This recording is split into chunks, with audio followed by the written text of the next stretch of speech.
Judy Austin don't turn motivational speaker. In her words, she said, for you to make sure that you live in peace with your husband, that you must respect your husband.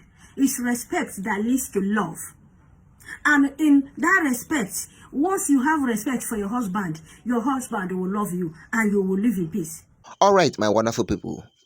Before I continue the full video, for your better understanding, I'm going to play the video of Judy Austin advising the people, women who want their men to love them very well, that they must respect and be humble to their husband. Somebody that ran away from Mr. Chike and Mr. Obasi is now the one who turned overnight a motivational speaker and marriage counselor. I'll be advisor waiting. I'll be waiting then they call himself. I go play the full video, make una hear waiting Judy Austin talk, then I go continue the rest of the video, make una hear waiting the woman talk on top waiting Judy Austin talk. But before I do that, make I welcome all of you now. Welcome back to my YouTube channel. Alright, so Merry Christmas to all of you. This is the season of love. Make sure you spread love wherever and whenever it's necessary. Spread love wherever you are, wherever you find yourself. Alright, for the first for those who just visited this channel for the first time, you're always welcome. Please do what to click on the subscribe button, turn on your notification bell. It's kind of a reservation so that when next we drop our new gist like this, you won't miss it. Alright, like I promised you earlier, let me play the video of Judy Austin advising people, turning a relationship counselor, and also I'll continue the video of this particular woman analyzing the whole issue. So make sure you stick around to the end of this video and drop your own comment. Let's know what you think at the end. Watch this video. So I have a question. If you don't know how to respect somebody, if you don't know how to respect especially a man that you intend to marry, if you don't know how to be submissive, please, why are you getting married? This message is for young people. If you want to get married or intending to get married, these two things. The first one is respect, and it comes with love, lots of it. You must love your spouse regardless of what's going on. Whether you guys are fighting, whether you're upset with him, it doesn't stop the love. And then the second one is be submissive, let him lead. And you pray to God to give you somebody that is smart. That's actually all you need. And in another point of hers, she said again that a woman must be humble to the husband for you to get the best out of him. She don't lie at all. She don't lie. Here in Happy Time with Golden Lady, with the yanam the way we see them, we know they add salt. We know they even add the money. We go yanam masibi, we go analyze and give you. Just that some people when they say they get a lot to hide, they get some things in their skeleton. They think they prepare their body. But sorry, it's not our fault at all. Nasi we see am so we go yanam. Auntie Judy Austin, I beg you, why didn't you apply these principles when you married your first husband, darling? Abi did not remember the principle. You did not remember the love part that leads to respect, and respect part that leads to love. You did not remember it in your first husband. You did not remember the principle. Also, Mr. Obasi, I did not remember the principles. Abi, these principles failed you.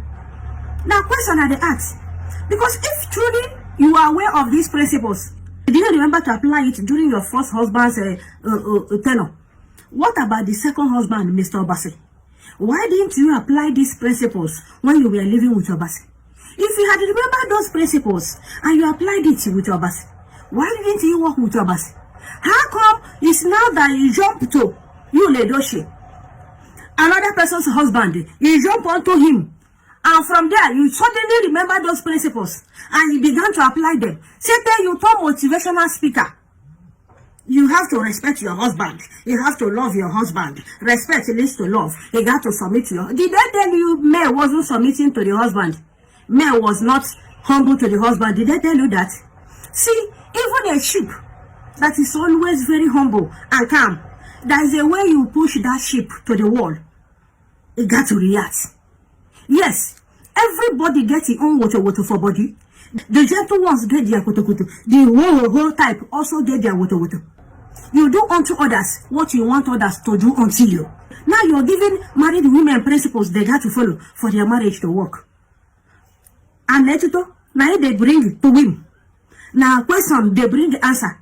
With this your analysis you had given now for marriage to work. Now you make onto question and answer section. I want to ask you, Auntie, why you not apply them during your first marriage? And if you don't remember the principle, why you not apply them during your own? Abi get what you define. Abi you get target. Now when you don't get the target, you check him, come scatter another person home, come pursue another woman for house, come take over, begin to do your praise and worship incantation. All of a sudden you remember the principles. He that went and fetched ant-infested firewood should not cry when lizard will pay them visit. Whatever we do here on earth, God is going to use it to judge us in the hereafter. You might be enjoying the whole saga today. You might be enjoying it. You might be feeling you're on top of the world. You might be feeling, yes, everything is all right with you. While another woman is out there with her kids. But you know Queen May is a very strong woman. She gallant. But then, remember that water and the other thing flows in her vein. Each time she remembers that act that you did unto her, I don't think it will give her joy within her. And if you were to be in her shoes, you would not be happy. Coming into another woman's home, taking over the home, and wrecking the home, allegedly. You lead by example. If you could not practice it with your first one, practice it with your second one, that you're not dragging them with anybody. You're not dragging them with anybody. They are your own. You take your own, you relax, and rest. No, you couldn't practice it with them. All of a sudden, you now remember now that you need to practice it now with another woman's husband. And you think it's funny. Honestly, if it's funny for you, it might not be funny for others. As for me, those principles, they don't hold water for me. Even though what you get makes sense. But those principles, as far as it's coming from you, you know hold water for me at all. Because you got to practice what you preach. Yes. You got how you practice what you preach. Until you begin to retrace your steps, until you begin to look back and go and meet those of your husbands, especially Obasi. He's calling out for you. Go and meet Obasi and allow this husband and wife to live in peace.